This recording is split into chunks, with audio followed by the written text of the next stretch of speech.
Houston Real Estate Radio. I'm your host, Shanna Register, and every week we bring you news and information you can use on your next real estate transaction. You're going to want to hear all of today's show because we are talking about predictions for the new year. We've got some economists coming on to talk to us to tell us what is going to go on with our market this year and kind of compare it to last year. We know things are changing a little bit, so we want to talk to you about that because after all, you've got to know whether it's a good time to buy and sell real estate here in the Houston market.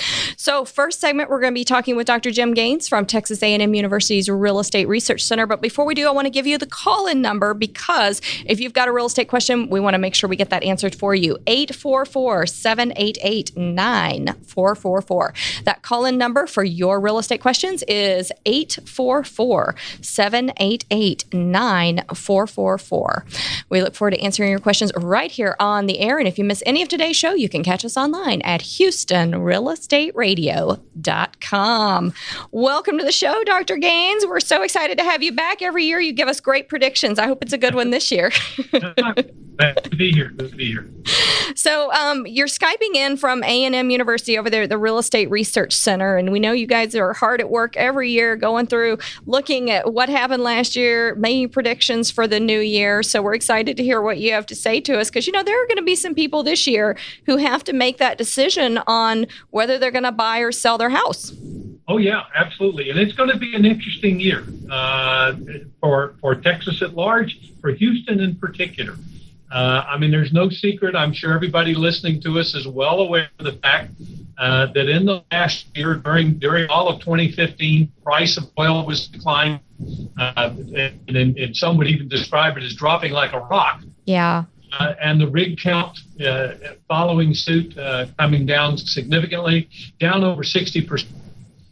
In fact, even just the latest week's numbers are still down 3 or 4 rigs count lower. The price is now bumping into that low 30s. And even we're beginning to even hear anecdotally that don't be too surprised if it bounces even below the 30 mark. Wow. That's not a prediction. I'm hearing that anecdotally. But the trouble is, as probably like a lot of people and our listeners, you've heard all kinds of things. You've heard all kinds of stories. Because I can also tell you that I've seen other things just within the last few months saying, oh, no, the price of oil is going to go back up into the 90s. Mm-hmm. I can tell you the probabilities of that happening are between slim and none and slim left town. See, this is why I don't want to talk about oil. I don't want to talk about it. Yeah, but you have to. We can't ignore it. Because it is having an impact. It's having an impact right now as we speak here today, and it's going to impact the housing market in Houston and what the economy in Houston is going to look like.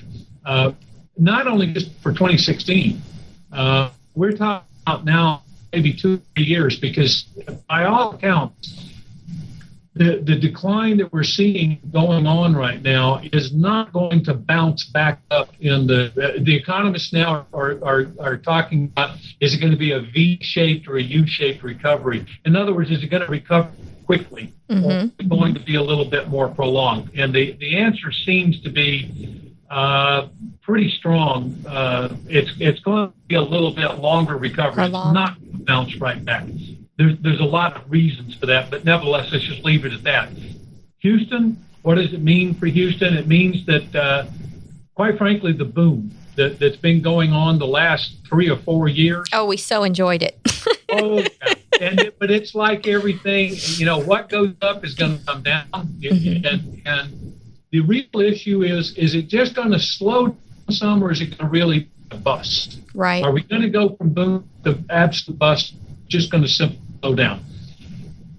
Nobody likes to predict bust, and we're not predicting an absolute bust, but it is going to definitely slow down.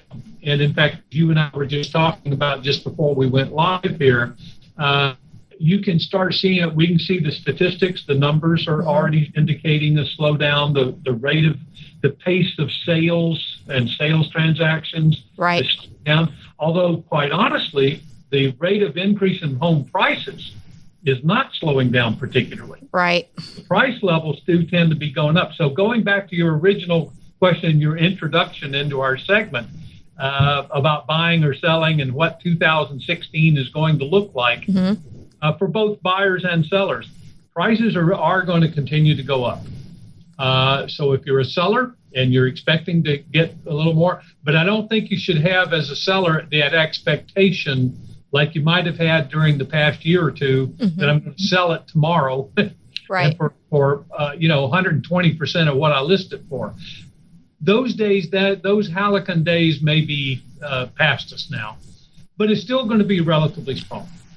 Well, I know some buyers out there are saying, well, we know that housing is slowing down. Housing sales are slowing down because of the oil prices. So they want to make lower offers. And that's kind of been my argument is housing prices are not going down, though. What is the reason for that? Because normally with supply and demand, you do see that. What's going on there?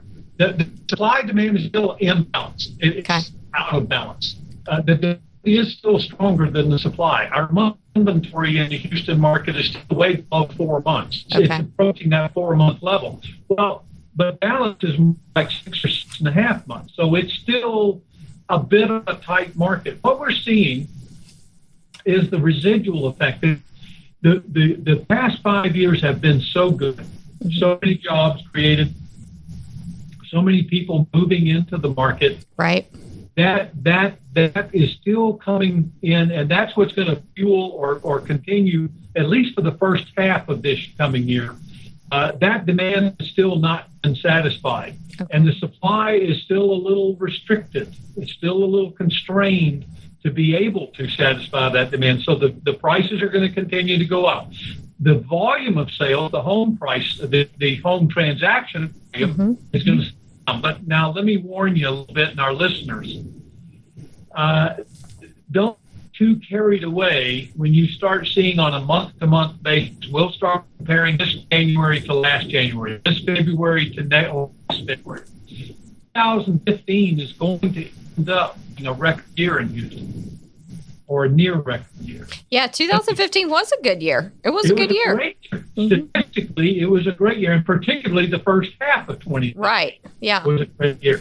So anything by comparison of this year to last year, don't be surprised to see in terms of the sales volume, the number of sales down year over year, it being fewer. Okay. It doesn't mean that the market has collapsed. It's probably still going to be, by historical standards, a very good year. Right. It just won't look quite as good as 2015. Hope that's making some sense. And the amount of people that are moving to Houston, are we going to see a slowdown in that because of the jobs that have been lost? We're going to start seeing a slowdown in the movement of people coming to Houston? Yeah, it'll take a little while to do. Okay, maybe halfway through the year. It's going to slow down. That rate of increase, the number of people coming in is going to slow down. And the main reason why is that the job creation, the machinery that creates the jobs here in the Houston area is slowing down. Now, that's in total. There are still going to be people coming in non-energy related jobs. Medical. And that segment of our economy is still doing pretty well. The healthcare, the technology, the business professional services that are non-energy related. Right. Because the national economy is still expected to do pretty well this year. So there's going to still be some of that going on. That's the reason it's a little bit difficult for the projections here. Yeah. We got two major components, energy and non-energy, and they're kind of battling with each other. To see what happens. Okay, well, we're going to take a quick break, and when we come back, I want you to tell us how you think the elections in November, the big presidential elections, are going to impact things, or if they're going to impact things at all. We'll be right back. We're also going to touch on new construction. So we'll be right back after a word from our sponsors here on Houston Real Estate Radio.